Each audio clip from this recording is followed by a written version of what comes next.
어르신의 건강과 행복을 위한 가장 든든한 노인시설을 만들어가는 케어스토리 강성만 국장입니다. 오늘은 노인요양 공동생활 가정의 설비 내역부터 해서 실제적인 노인요양 공동생활 가정의 수익 구조를 한번 여러분들하고 같이 살펴보려고 해요.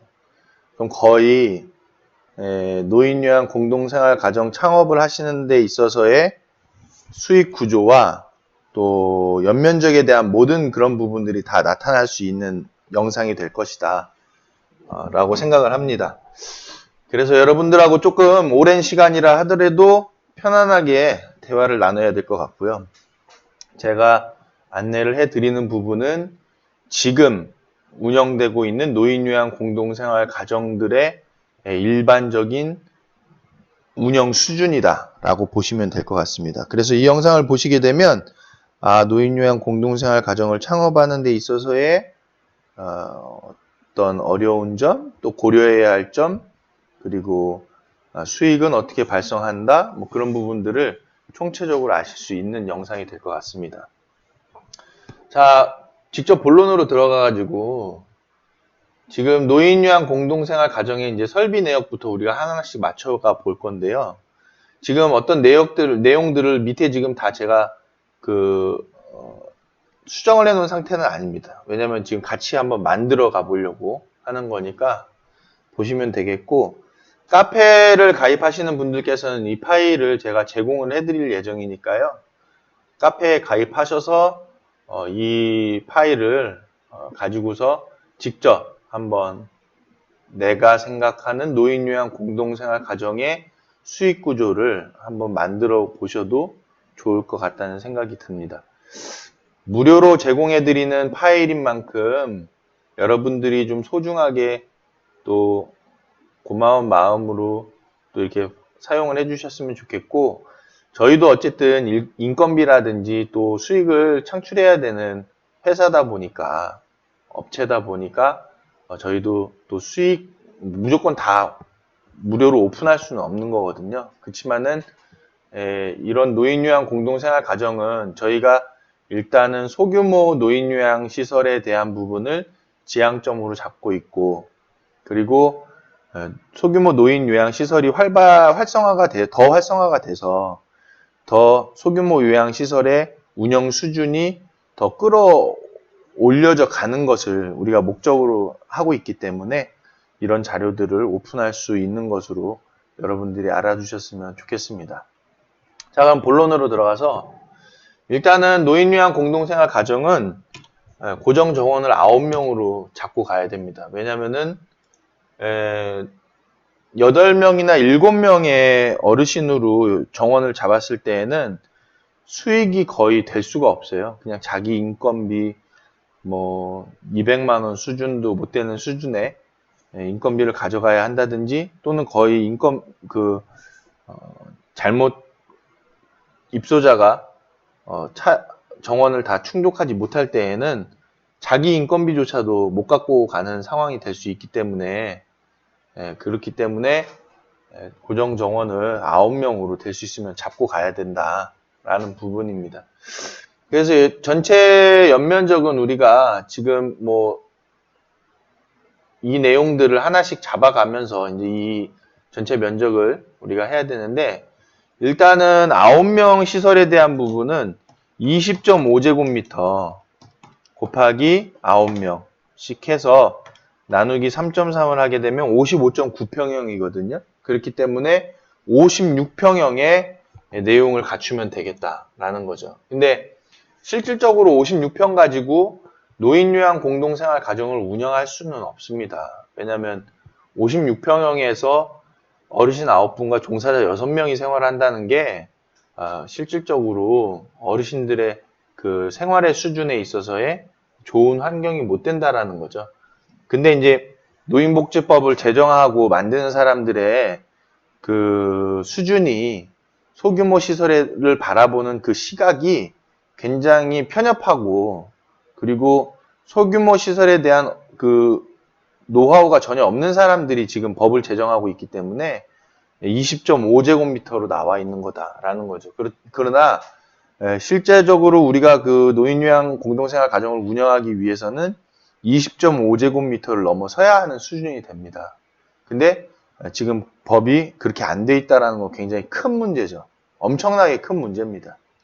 그래서 소규모 노인요양 공동생활 가정, 그런 소규모 노인요양 시설이 더 쾌적한 시설이 되고 더 고급화된 시설이 되어서 대규모 시설들을 능가할 수 있을 정도의 시설 수준이 되어야 되겠다라는 부분을 안내를 드리고 싶은데요. 일단은 오늘은 노인요양 공동생활 가정이 노인복지법 안에서 돌아가고 있는 현실, 상황을 보기 위한 영상이니까 56평형에 맞춰드리겠습니다. 제가 이 내용을 56평에 맞춰드릴 테니까 같이 한번 따라와 보시죠. 자, 그래서 1인실의 개수는 일단은 두지 않고요. 저희가 3인실의 개수를 3개로 맞춰 가겠습니다.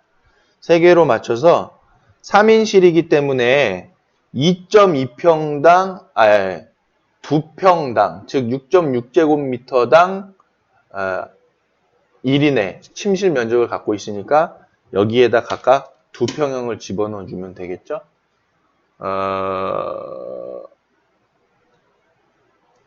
그래서 3인실 개수가 3개니까 2평씩 잡는다고 하면은 3인실 하나당 6평이 되겠다. 그럼 벌써 침실만 해도 18평이 되는데 우리가 벽체에 대해서는 이 벽체가 내경으로 침실을 따지게끔 되어 있습니다. 그렇기 때문에 벽의 면적도 우리가 무시할 수가 없는 면적이거든요. 그래서 각 3인실을 6.5평으로 잡겠다. 그러면 20평의 공간이 남는 거죠. 자, 그리고 사무실 같은 경우에는 정말 협소하게 잡아가지고 우리가 사무실을 하나를 두고 5평 정도로만 일단은 보자라는 거죠. 그 다음에 노인요양 공동생활 가정에서는 사무실, 요양보호사실, 자원봉사자실, 의료 및 간호사실 중에 하나만을 설치해도 되는 거니까 우리가 아예 나머지 의료 및 간호사실과 그런 것들을 배제를 하고 사무실의 넓이를 좀 크게 두자라는 거죠. 그래서 뭐 크게 둔다 해도 7평이고요. 그 정도로만 두고 의료 및 간호사실은 우리가 뺀다. 그리고 프로그램실에 대한 부분인데 이거를 이제 거실적인 측면으로 놓고 봤을 때에 우리가 25평까지는 무리가 있고 대략 한 15평 정도 선에서 거실을 뺄 수 있다라고 볼 수 있는 거죠. 그래서 물리치료실이나 프로그램실 둘 중에 하나만 있으면 되니까 될 수 있으면 프로그램실로 가는 것이 노인요양 공동생활 가정에 있어서의 그 시설 면적을 우리가 좀 더 효과적으로 쓸 수 있기에 좋겠다라는 겁니다. 그러면 물리치료실은 일단 저희가 빼겠죠.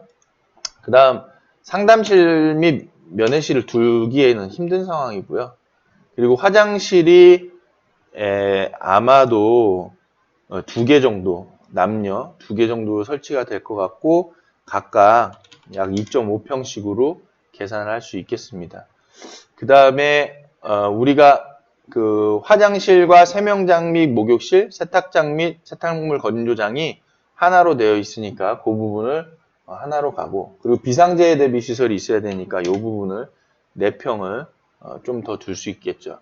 그럼 여기까지만 해도 69.5평입니다. 자, 그럼 여기서 이제 줄여나가야 되는 상황인데, 왜냐면 노인요양 공동생활 가정에 있어서의 침실 면적 돼 있고, 그리고 사무실, 요양보호사실, 자원봉사자실, 의료 및 간호사실 중에 하나를 사무실로 틀어서 가니까 7평으로 놓을 수 있겠다. 그 다음에 물리치료실이나 프로그램실 중 하나가 있어야 되니까 프로그램실을 15평 정도 두고, 자, 그 다음에 조리실 및 식당이 있어야 되거든요. 그래서 식당 및 조리실인데, 식당 및 조리실이 아마도 공동생활 가정에서는 한 5평 정도로 떨어질 수 있겠다는 거고, 화장실 안에서 아마도 이 세탁이라든지 그런 부분들이 같이 이루어져야 될 상황이니까 이 부분을 제외를 시키고 화장실에다가 오히려 다용도로 쓸 수 있게끔 이 부분의 넓이를 더 둔다라는 거죠. 그러면은 60.5평이 되겠네요. 자, 여기서 또 줄여야 됩니다, 지금. 자, 비상재해 대비 시설은 어쩔 수 없이 가야 되고, 화장실에 대한 부분 가야 되고, 그리고, 식당 및 조리실도 하나 있어야 되고, 자, 그럼 프로그램실이 이제 줄어드는 거죠. 여기가 이제 12평 정도로 줄어들겠다. 그 다음에 사무실도 6평 정도로 줄겠다는 거죠. 이렇게 해야 56평이 맞춰지는 거거든요. 그러면 3인실에서 6.5평 해당하는 3인실에서 어르신 생활하는 수준이 어떻겠냐라는 거죠. 지금 운영되고 있는 노인요양 공동생활가정이. 이거는 노인복지법이 문제가 있다라고 말씀드릴 수 있는 사안입니다. 그리고 프로그램실도 12평 가지고서 9명이 생활하는 게 그렇고, 사무실도 사무실이야 6평 정도로 놓고 봤을 때에는 그렇다 치고, 화장실에서 목욕과 그런 부분들이 다 해결이 돼야 한다는 것도 문제가 있다라는 거죠. 그래서 열악한 수준으로 나올 수밖에 없다. 노인요양 공동생활 가정이 이런 현실을 안고 있는 설비라는 거죠. 그렇기 때문에 지금 간단하게 이 엑셀상에서만 이 노인요양 공동생활 가정의 설비 내역을 본다 하더라도 최소한의 법적 기준으로서 시설을 설치했다라고 하면은 시설의 지금 환경이라든지 그런 부분에 있어서 열악한 상황이 될 수가 있다. 그런 우려가 있다라는 부분입니다. 물론 모든 시설들이 다 그렇다라는 것은 아니지만은요. 일단은 수치상으로 그리고 공간에 대한 넓이상으로만 우리가 얘기를 나누는 거니까 그에 따라서 나오는 지금 이야기고 분석이니까 여러분들이 그거에 대해서는 감안하시고 내용을 설명을 들으시길 바랍니다. 자, 그 다음에 우리가 이제 예산으로 이제 들어가 볼 텐데요. 1등급에서 3등급 어르신 인원을 9명으로 이제 두고 간다는 거죠. 그래서 현원을 9명으로 두고 간다. 지금 위에서 3인실로만 잡았기 때문에 1인실, 2인실에 대한 부분을 둘 수가 없는 상황이죠. 왜냐면은 56평형에만 딱 맞춘다고 했을 때에는 1, 2인실을 둬야 되는 상황인데 1, 2인실을 둘 때에는 1인당 2평의 침실 면적을 가지고선 책정을 할 수가 없는 상황이죠. 그렇기 때문에 56평이 더 늘어날 수밖에 없다. 우리가 이제 지난번에 저희가 제공해드린 프리미엄 노인요양 공동생활 가정, 프리미엄 노인요양 시설, 소규모 노인요양 시설에서 여러분들이 같이 확인하셨던 내용이죠. 그렇기 때문에 1, 2인실을 둘 수 없는 상황이다. 그리고 식재료비 부분도 지금 2,500원이 아니라 2,000원 정도 수준을 유지할 수밖에 없다. 왜냐하면은 노인요양 공동생활 가정에 입소하시는 분들이 대부분이 좀 저렴한 비용 때문에 이용하시는 분들이 많아요. 왜 저렴해지냐? 지금 10인이 만약에 넘어가게 되면은,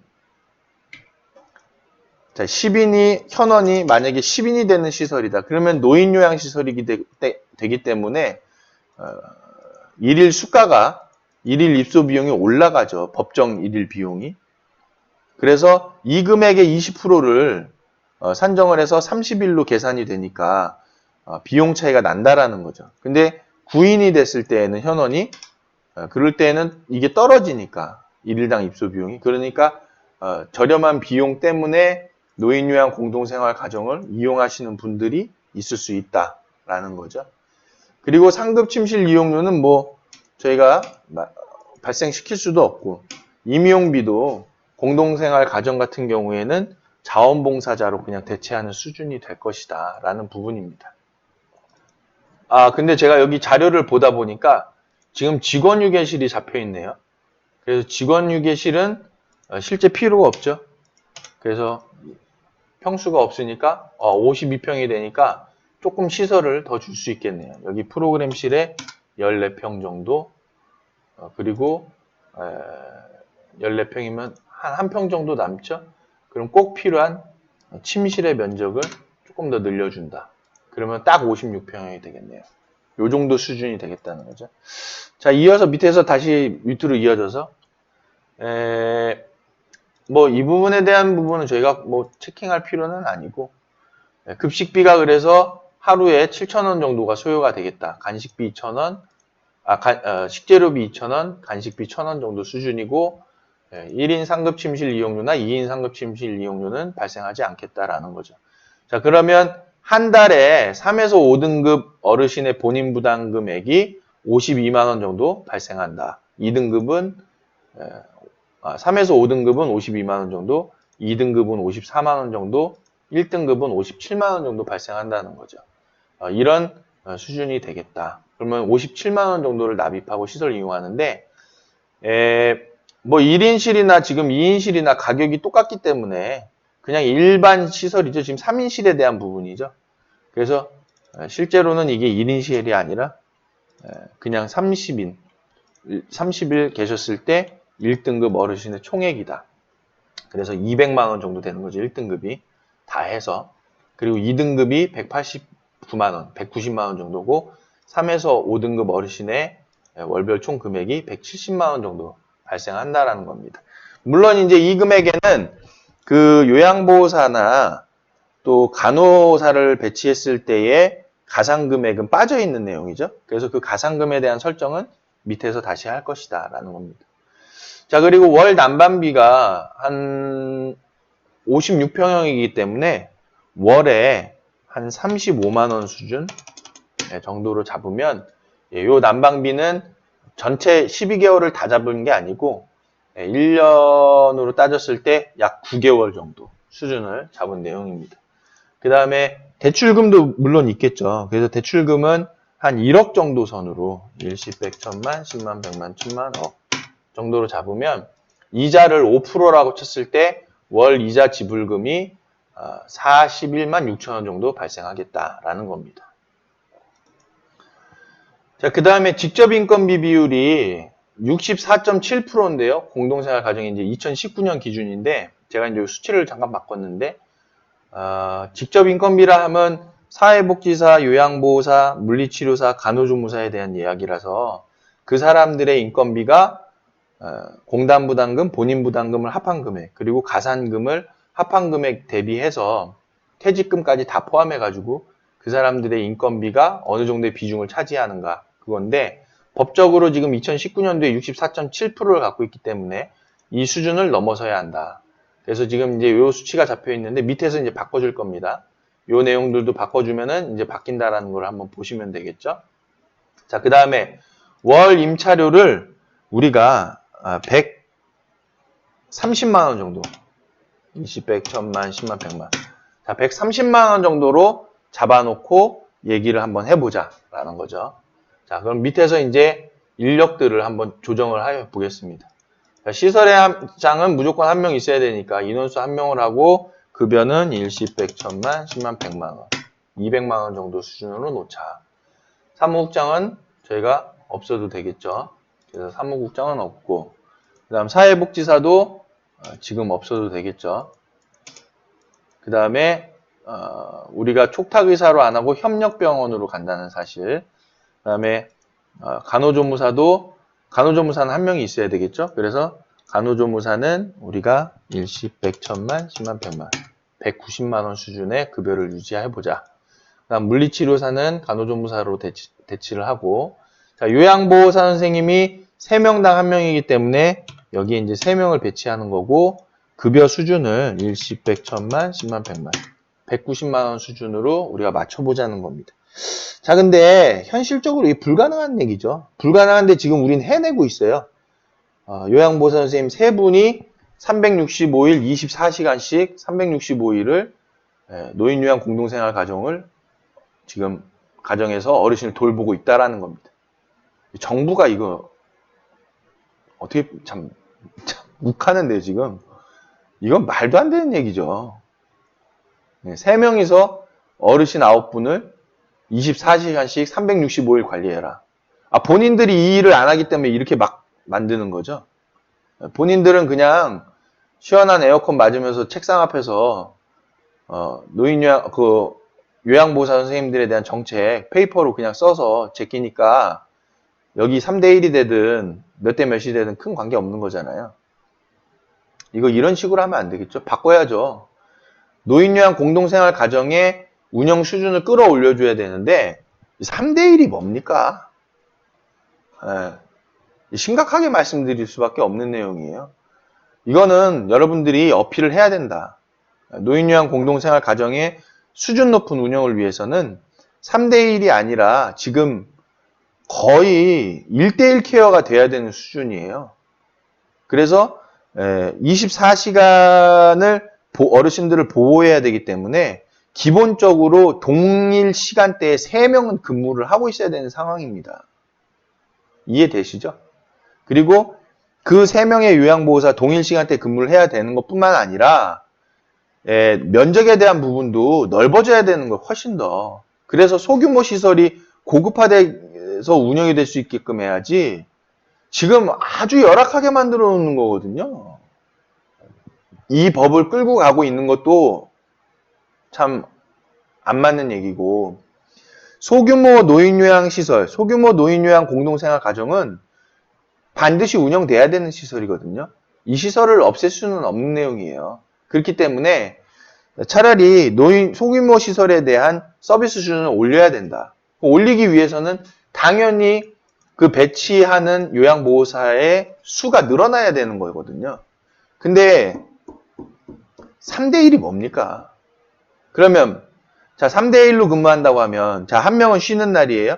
두 분이 일해야 될 거 아니에요. 두 분이 12시간씩 일을 합니까? 그 12시간씩 일을 한다고 치면 그럼 야간에 안 쉽니까? 쉴 때에는 그러면 어르신은 누가 케어합니까? 그럼 쉴 때 대표자가 나와서 그 밤에 나와서 거기 땜빵을 할 수 있는 것도 아니고 말이 안 맞잖아요, 앞뒤가. 그리고 뭐 요양보호사 선생님이 지금 휴식 시간이어서 만약에 공백이 생겼다. 그럼 그 시간에 대표자가 365일 24시간 상주하면서 그걸 다 메꿀 수가 있는 건 또 아니지 않습니까? 이게 앞뒤가 안 맞는 내용이다.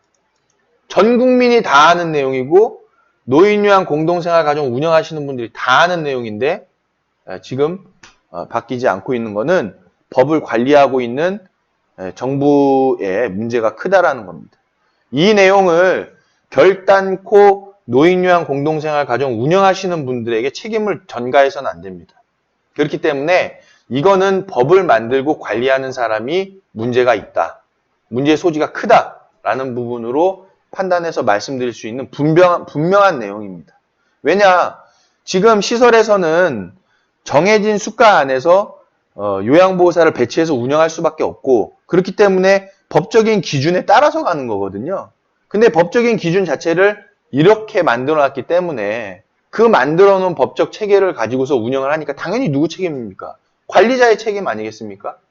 관리자의 책임이라고 하면은 이 시설을 관리하고 있는 보건복지부에 문제가 있다. 그리고 이 법을 관리하고 있는 국회에서도 문제가 있다라는 것을 명백하게 짚어놓고 말씀드릴 수 있는 부분인데 제가 굉장히 지금 이제 흥분이 됩니다. 왜냐하면 이 내용으로 얼마나 고민한 시간이 10년인데 말씀드리고 싶은 게 많겠어요. 자, 다시 원론으로 돌아와서 190만 원 수준을 유지해서 3명을 배치한다라는 것이고 그리고 조리원을 우리가 의무 배치는 아닙니다. 근데 1명 정도는 조리원이 필요한 상황이다라는 거죠. 그래서 조리원분은 조금 급여를 더 드릴 수밖에 없는 상황이라서 한 200만 원 정도로 맞춥니다.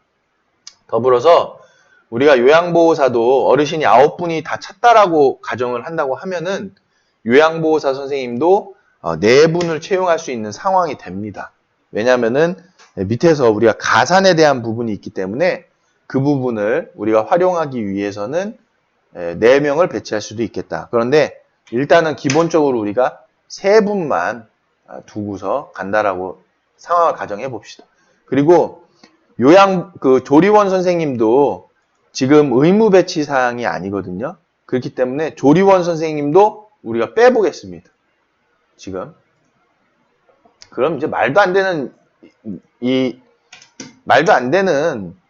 이 배치 인원이거든요. 왜냐하면 요양보호사 3명, 간호조무사 1명, 시설장 1명 이렇게 5명에서 운영을 한다는 건데 실질적으로 이거 말도 안 되는 얘기거든요.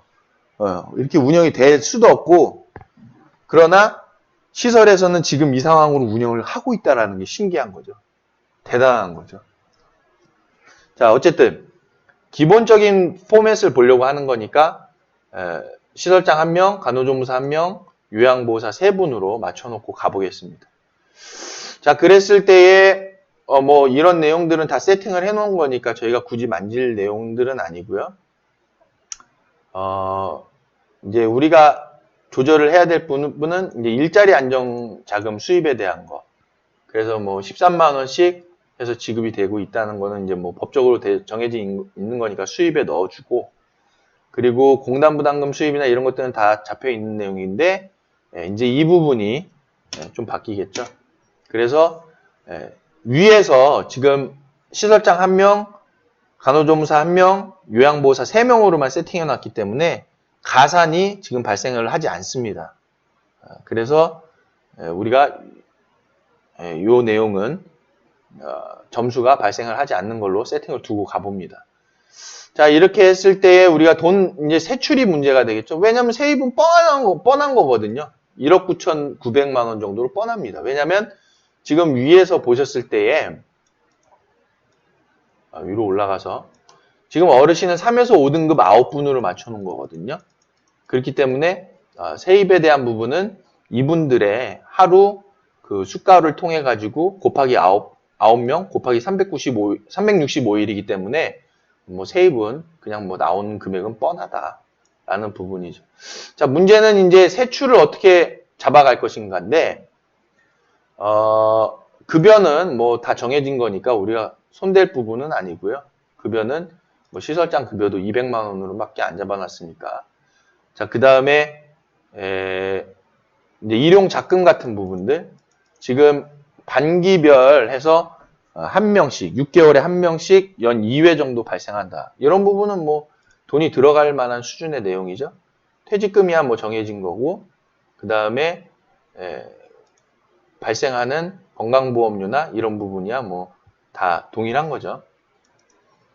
자, 근데 2019년 건강보험료가 좀 올랐어요. 3.23%입니다. 그래서 여기가 이제 3.23%로 바뀌고, 여기도 곱하기 뭐 이렇게 표현할 게 아니라 그냥 3.23%로 아예 바꿔주면 되겠죠. 23%로 바뀌었다는 거. 그리고 건강보험 장기요양보험료가 또 따로 있죠. 그래서 장기요양보험료는 지금 올해 8.51%로 바뀌었다. 이 부분도 바뀌겠죠. 8.51%로 바뀐다. 그럼 이 부분도 바꿔줘야 되겠죠. 그냥 아예 8.51%로 넣어주면 좋겠다라는 거고, 뭐 실업급여에 대한 부분은 다 정해져 있는 거니까 이 부분들은 동일하게 갑니다. 저희 케어스토리 운영지원비도 뺀 거예요. 케어스토리 운영지원비가 월에 이제 50만 원 정도 발생을 하는데, 이 부분도 이제 기본 포맷을 보기 위해서 일단 빼봤습니다. 그리고 직책보조비를 10,000원씩 잡았는데, 직책보조비 자체를 두지 않겠습니다. 아예. 그래서 그냥 빵원으로 잡아본다. 그러면 이 부분도 빵원이 되겠죠? 자, 그리고 간식비 회의에서 쓰는 간식비인데, 월 2회씩 저희가 직원회의 할 때 들어가는 간식비인데, 이것도 뭐 직원회의 할 때 뭔 간식이냐 할 수 있고, 아낀다 라는 차원으로 접근하면 참 애석한 일인데, 그냥 아낀다 차원으로 가보겠습니다. 빵원으로. 자, 그 다음에 연간 보호자 회의를 해야 되는데, 보호자 회의를 연간 4회를 안 하고 2회로 줄이고, 그리고 그에 따라서 보호자 회의 때에도 무슨 식사냐 다 하지 마라. 뭐 기본 포맷을 봐야 되니까 다 아낀다, 다 안 한다, 이런 상황이 되겠죠. 그 다음에 각종 회의 같은 경우에도 무슨 간식이냐, 간식 같은 거 필요 없다, 다 빵원으로 가자 라고 할 수 있죠. 자, 빵원으로 가보겠습니다. 다. 그래서 회의비 자체에 아예 빵원으로 둔다는 거죠. 기본 포맷이니까 일단은 이렇게 두고 가보자 이겁니다. 여비는 필요하겠죠. 왜냐면은 한 달에 계속 뭐 시군구 업무도 봐야 되고 돌아다녀야 되기 때문에 5만 원 정도씩을 우리가 잡아보자 라는 거죠. 그래서 다 그냥 뭐 이 시설 저 시설 할 거 없이 다 5만 원 정도로 잡아보자. 그 다음에 수용비 및 수수료는 반드시 발생할 수밖에 없는데 월에 540만 원 정도는 조금 과하니까 대략 한 월에 1인당 2만 원씩 잡아서 월에 대략 210만 원 정도를 발생시키는 게 합리적이다 라고 보여집니다. 근데 지금은 물가가 조금 올랐기 때문에 이 부분을 2만 원으로 두고 가긴 좀 어렵고 한 2만 5천 원 선으로 두고 가보자. 그러면 이 정도 금액이 되겠죠. 그 다음에 전문인 배상 책임보험은 1인당 뭐 10만 원씩 해서 뭐 90만 원 정도 이상 발생하는 거니까 이건 최소로 이 정도로 두고, 그 다음에 장기 요양 기관에 대한 협회비도 들어가니까 이 부분을 월 지금 구인 시설 같은 경우에는 2만 원이죠. 그래서 구인 시설 정도에 해당하는 부분으로 계산을 하면 2만 원이 되겠다. 그럼 24만 원 정도가 되겠다. 그 다음에 전기료, 상하수도료 뭐 그런 부분인데 월에 5만 원이면 지금 9명씩 따지면 40몇만 원이거든요. 근데 우리가 이 부분을 한 30만 원 정도로 줄여보자. 25만 원대로 줄일까요? 그러면은 5만 원이 아니라 한 3만 원 정도로 우리가 맞춰 놓을 수도 있겠다. 그러면 이 부분도 수식을 바꿔줘야 되겠죠? 3만 원 정도로 해서 하면 3구 27만 원이니까 현원으로 따지면 9명이니까 그 정도로 바꾸자. 주유비야 뭐 차량 운행할 일이 얼마나 많습니까? 이것도 근데 또 줄이자 이거죠. 줄여보자. 다 그냥 월 25만 원 선에서 가보자 이거죠. 자, 그러면 수식도 25만 원으로 바꿔주고. 자, 임차료는 아까 위에서 저희가 계산했죠. 월별 임차료인데 100 아까 30만 원인가로 했죠. 그래서 130만 원 곱하기 12개월이 되겠죠. 그럼 맞나요? 곱하기 12개월 하면은 1,560만 원 정도가 들어가겠다. 그 다음에 직원에 대한 기타 운영비가 들어가는데 이 부분은 꼭 들어가야 됩니다. 어쩔 수가 없어요. 그래서 직원 식대를 1일회당 식재료비로 해서 직원 수로 해서 곱하기 365일 하면은 밥값이 들어간다. 더불어서 원래 여기다가 지금 요 직원 식대가 발생하잖아요. 그거 플러스 뭐가 발생하냐면은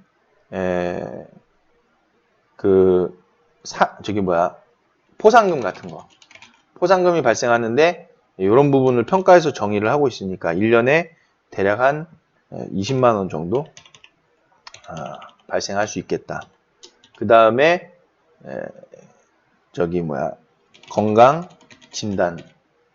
건강진단비도 발생을 하죠. 그래서 이 부분도 1인당 대략 뭐 한 2만 원만 잡는다고 해도 한 1년에 5명에서 6명이니까 10만 원 정도 발생하는 상황이 되겠죠. 그런데 이런 부분까지 디테일하게 가기는 좀 그러니까 큰 부분으로 우리가 따져서 본다라고 치고 직원 식대까지만 일단은 보도록 하겠습니다. 넣어줄까요? 넣어줄 수도 있으니까 뭐 지금 보시는 분들이 지금 넣어주세요 하실 것 같아서 한번 넣어보도록 하겠습니다. 뭐 요거를 1로 잡고 그 다음에 요 부분을 2로 잡아서 여기에 직원 포상금 해서 연 20만 원 정도로만 잡자 이거죠. 그 다음에 하나를 더 넣어야 되니까 넣어서 여기서 3 해서 직원 포상금 넣고 또 제가 뭐라고 했죠? 저기 직원 건강 진단비 해서 1인당 3만 원 잡을게요. 3만 원 너무 많아요. 2만 원씩 연 1회다. 자, 그러면 얘는 이제 요 수식은 여기에 좀 수식을 걸어줘야 되겠죠? 요거에다가 이제 플러스 일시 100, 1000만, 10만원 플러스 얘가 되겠죠? 그래서 1인당 2만원이니까 일시 100, 1000만, 2만원 곱하기 어디죠? G36이 되겠죠? 왜냐면은 요 부분이 이제 그 종사자 수니까 G36이 되겠다. 그러면 이상한 수식이라고 나오네요. 네, 그래서 다시 이제 수식을 잡으면은 2,000원씩 365일 직원 수에다가 이제 직원 포상금도 한 20만 원 연에, 그리고 직원 건강진단비도 1인당 2만 원씩만 잡아서 1회로 한다고 하면 직원 수에 따라서 계산이 되니까 395만 원 정도가 발생한다라는 겁니다. 그 다음에 자산 취득비는 10,000원씩 뭐 잡을 수 있는 내용도 아니니까 이 내용은 우리가 한번 자산 취득은 안 한다 치고 빵원으로 잡자. 너 이제 아낀다라는 거죠.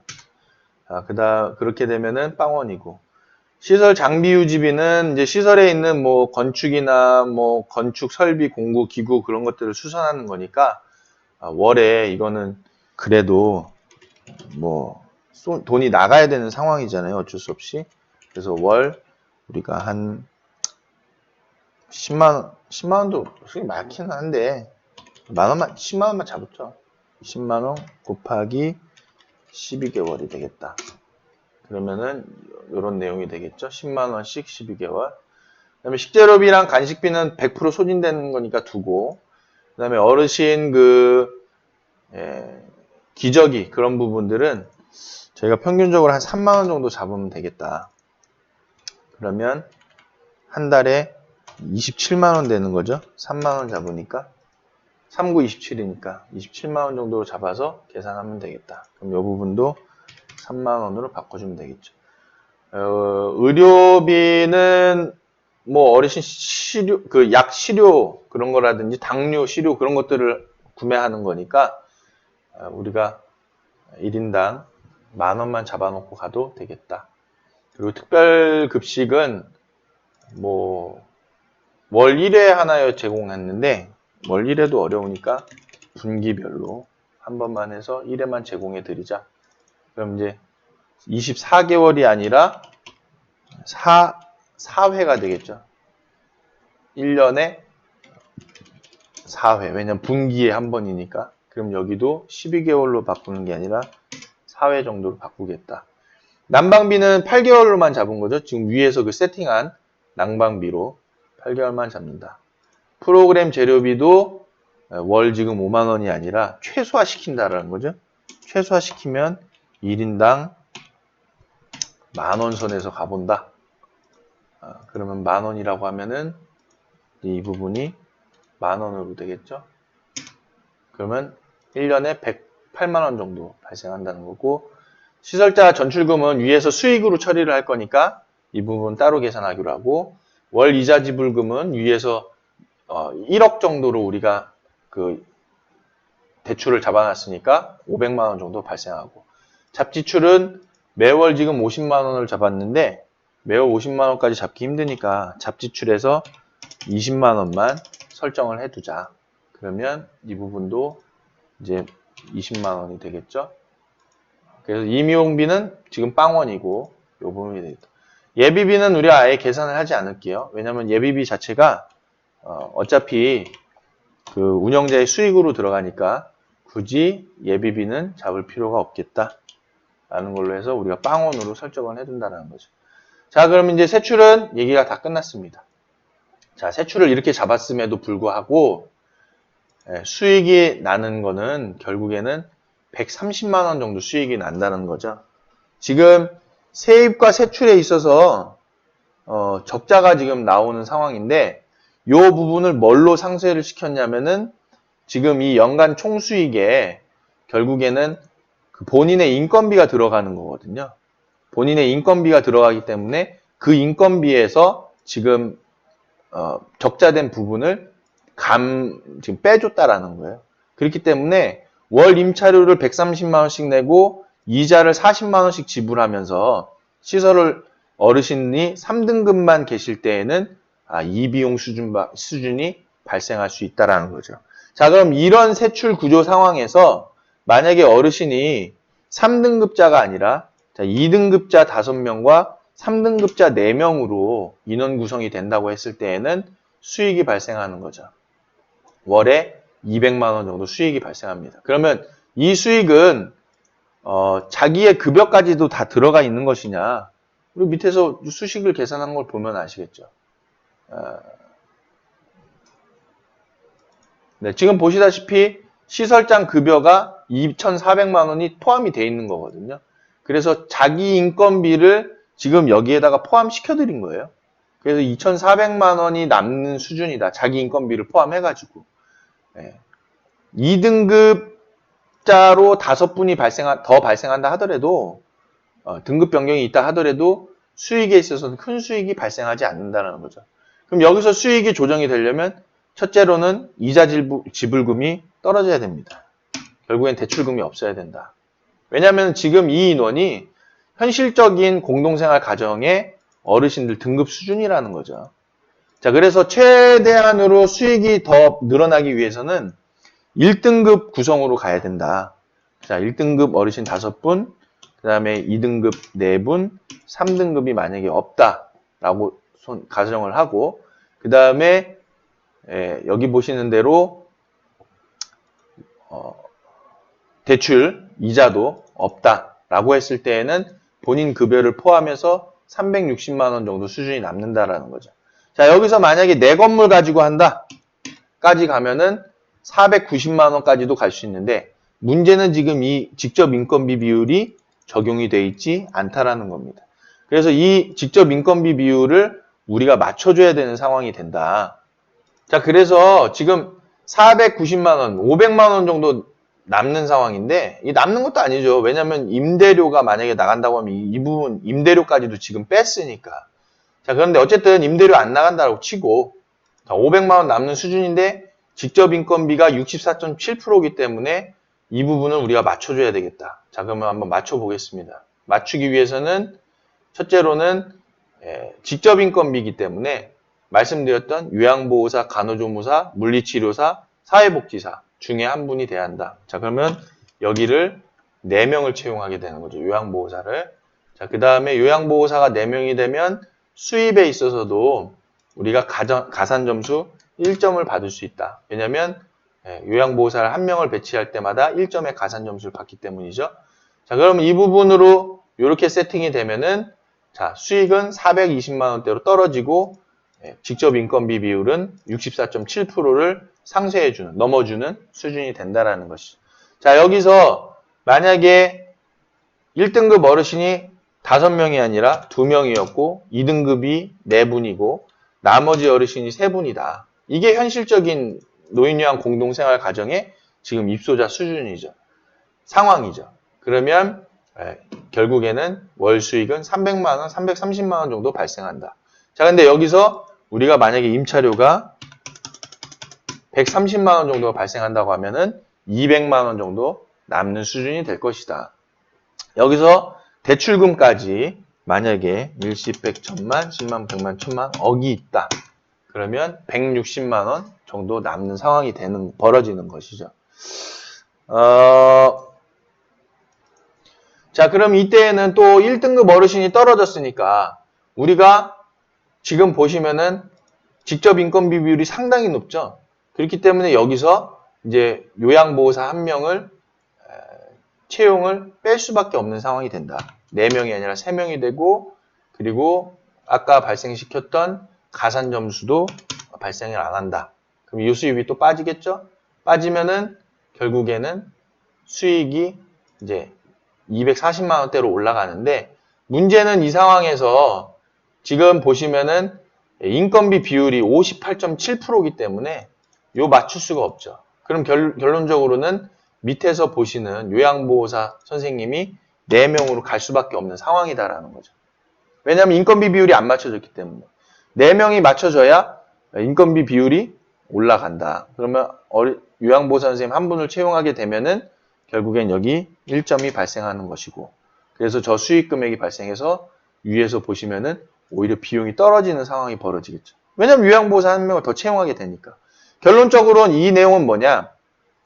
정부에서는 요양보호사를 4명으로 둘 수밖에 없는 지금 구조를 만들어 놓은 상황인 거죠. 그래서 요양보호사 3명인데 법적으로는 직접 인건비 비율을 둠으로 해서 요양보호사 숫자를 4명으로 점핑을 해 놓은 거다. 근데 결국에는 요양보호사 1명을 더 채용하게 되면은 남는 게 없어진다라는 거죠. 그러면 월 임차료라도 없어야 지금 그나마 시설을 운영하는 상황이 되고 이자에 대한 부분도 없어야 그래야 수익이 좀 더 발생한다. 그럼 내 인건비 200만 원 빼면은 결국엔 130만 원 남는 수준인데, 그러면 여기서 만약에 어르신이 1등급이 아니라 2등급자와 상등급자로만 구성이 된다라고 하면은, 그러면은 결국엔 내 인건비에다가 한 70만 원 정도 남는 수준이 된다라는 거죠. 자, 여기서 또 임차료가 130만 원 정도 발생한다? 결국에는 남는 것도 없다라는 결론이 나옵니다. 그럼 자, 이 내용들을 토탈적으로 우리가 생각해서 보면 이거 재밌어지는데? 토탈적으로 생각해서 본다고 하면은 결론적으로는 1등급 위주로 운영이 돼야 하는 가정이 성립이 되고요. 자, 그 다음에 임대료는 발생이 안 돼야 될 거고요. 난방비는 최대한 줄여줘야 될 거고요. 그리고 대출금은 없어야 할 거고요. 그죠? 이게 이제 수익이 날 수 있는 요소들이 되는 거죠. 그 다음에 요양보호사는 최소한 4명을 맞춰줘야, 그래야 지금 67.5%라는 적정 수준의 비용이 요 수준이 유지된다는 거죠. 그리고 수익도 480만 원대가 된다. 여기서 조금 더 발생시킨다고 하면은 요양보호사의 인건비를 지금 185만 원 수준으로 바꿔준다. 라는 것이죠. 그러면은 인건비 비율이 더 떨어지고 500만 원 수준의 이익금이 수익이 날 수 있다. 결국엔 내 인건비 200만 원을 제하고도 300만 원 수준의 수익이 날 수 있는 상황이 이렇게 조성이 된다는 거죠. 그러나 현실은 이게 아니라는 거죠. 현실을 다시 한번 보자라는 겁니다. 현실은 1등급 어르신이 9분이 아니라 2등급 어르신 4명, 3등급에서 5등급 어르신이 5명일 수 있다. 그렇기 때문에 공동생활 가정에 만약에 운영이 잘 된다라고 하는 데는 그걸 잘 된다라고 표현하기도 어렵죠. 왜냐하면 1등급 어르신이 다 9분인데 그걸 운영이 잘 된다는 겁니까? 그것도 56평 조그마한 요양원 그런 수준에서 잘 된다라고 볼 수 없고, 그냥 1등급 어르신으로 계신 시설에서는 수익이 많이 난다라고 보여지는 거고, 평균적으로는 2등급 4명, 3등급 5명 정도 수준으로 봤을 때, 그리고 대출금 없을 수 없잖아요. 일시 100, 1000만, 10만, 100만, 1000만. 자, 5천만 원 잡고, 그리고 월 임차료를 못해도 일시 100, 1000만, 10만, 100만, 130만 원 발생할 수 있다라고 보여지는 상황입니다. 그리고 이렇게 됐을 때 인건비 수준이 74%나 되기 때문에 여기서 요양보호사 선생님 한 분을 줄여야 한다. 줄이고 그리고 이 가상금액 수익도 빼버리게 되면은, 그러면은 직접 인건비 수준이 안 맞죠. 그렇기 때문에 여기서 급여를 올려주는 상황으로 갈 수밖에 없다. 누구냐면은 요양보호사 선생님들을 15만 원 수준으로 유지를 한다고 하면은 그러면 64%, 62%가 되죠. 그래도 지금 이 직접 인건비 비율이 안 맞는 거예요. 그래서 한 명을 써야 될 것이냐 말아야 될 것이냐의 고민에 빠지게 되죠. 그래서 여기서 만약에 요양보호사 선생님 한 명을 쓸 수밖에 없습니다. 왜냐하면 3명으로는 택도 없으니 운영하기가 힘들기 때문에. 그래서 여기서 다시 요양보호사 선생님의 점수를 한 명을 더 주고 그렇게 되면은 이제 인건비 비율이 77%로 늘어나는 것이고, 문제는 수익이 발생을 안 한다는 게 이제 제일 큰 문제가 되는 것이죠. 그래서 제일 중요한 거는 월 임차료가 발생 안 해야 되는 부분이 일단은 제일 큰 부분이고, 그리고 여기서 어르신들의 이 등급자 추이가 될 수 있으면은 등급이 좀 높은 상황으로 가야 한다는 것입니다. 자, 그리고 이어서 요양보호사 선생님들의 인건비가 195만 원이 아니라 185만 원 수준이 돼야 될 것이라는 거죠. 그러면 이제 73% 맞춰지고 178만 원 정도, 180만 원 정도가 되는데, 문제는 이거 가지고 자기 급여도 안 되는데 이게 되겠습니까? 그렇기 때문에 될 수 있으면은 등급자는 점점 1등급에 가까워지게끔 가야 되는 상황이다. 그리고 임대료 발생은 없어야 한다라는 부분이죠. 그리고 요양보호사 선생님은 어쩔 수 없이 채용해야 되는 그런 상황에 놓여져 있다라는 부분입니다. 그래서 이제 결론을 낸다고 하면은 아무리 운영을 잘한다고 한다 하더라도, 아무리 수익이 많이 발생하는 쪽으로 조건을 갖는다 하더라도, 자, 잡아봅시다. 1등급 9명, 그 다음에 대출금 없고, 그 다음에 임차료 없고, 그리고 요양보호사 선생님은 185만 원 정도 수준을 하면 요 부분이 안 맞으니까, 딱 맞았네요. 66%로 딱 맞았죠.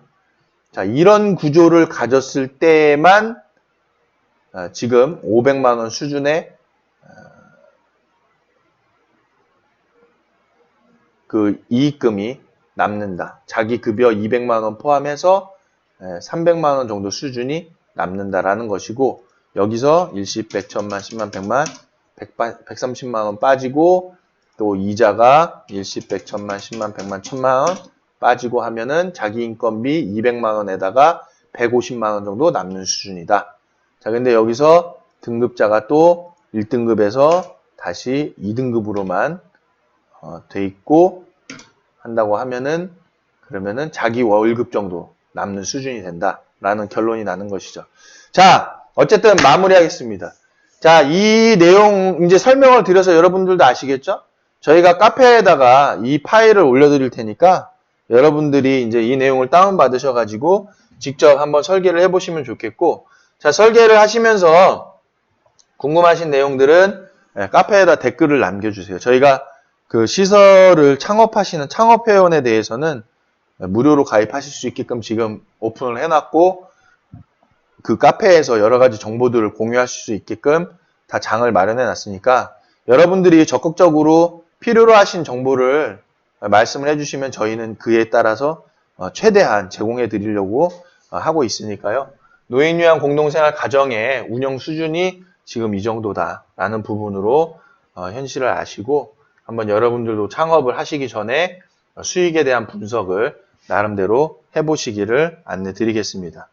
자, 여기까지가 노인요양 공동생활 가정의 연면적, 그리고 공간에 대한 부분, 그리고 수익에 대한 구조를 살펴본 부분이었습니다. 다음 시간에는 또 노인요양시설에 대한 수익 구조를 한번 여러분들하고 같이 보실 텐데, 그것들을 보면서 문제점은 뭐고, 그리고 창업을 어떻게 해야 할지 같이 이야기 나눠보도록 하겠습니다. 오랜 시간 시청해 주셔서 너무너무 감사드리고, 저희가 이 부분을 보는 것은, 이런 수익 구조를 보는 것은 다른 이유가 아닙니다. 어르신의 건강과 행복을 위한 가장 든든한 노인시설을 만들기 위해서 여러분들하고 이걸 보는 것이지, 돈 많이 벌기 위한 수단으로 봅니다 라는 거 절대 아닙니다. 그렇기 때문에 분명히 제가 말씀드리는 부분들 안에서 꼭 필요한 것들, 개선되어야 할 것들, 특히나 이런 월 난방비 같은 부분이 수익에 영향을 미친다라는 것은 굉장히 중요한 부분이잖아요. 겨울에 난방비 아끼는 상황이 돼서 정말 15만 원 정도 발생시키는 시설로 전락할 수는 없는 거잖아요. 물론 이제 15만 원이 엄청 따뜻하다면 상관없겠지만은, 그게 아니라 정말 추운 상황에서 어르신들이 놓여져 있고 월 수익을 창출하기 위해서 난방비를 최소화시키는 그런 내용으로 갈 수는 없는 거잖아요. 그렇기 때문에 저희가 이 내용들을 짚는 것은 어르신의 건강과 행복을 위한 가장 든든한 노인 시설을 여러분들과 함께 만들기 위해서 보는 내용임을 반드시 기억해 주시기를 부탁드리겠습니다. 오랜 시간 시청해 주셔서 대단히 감사합니다.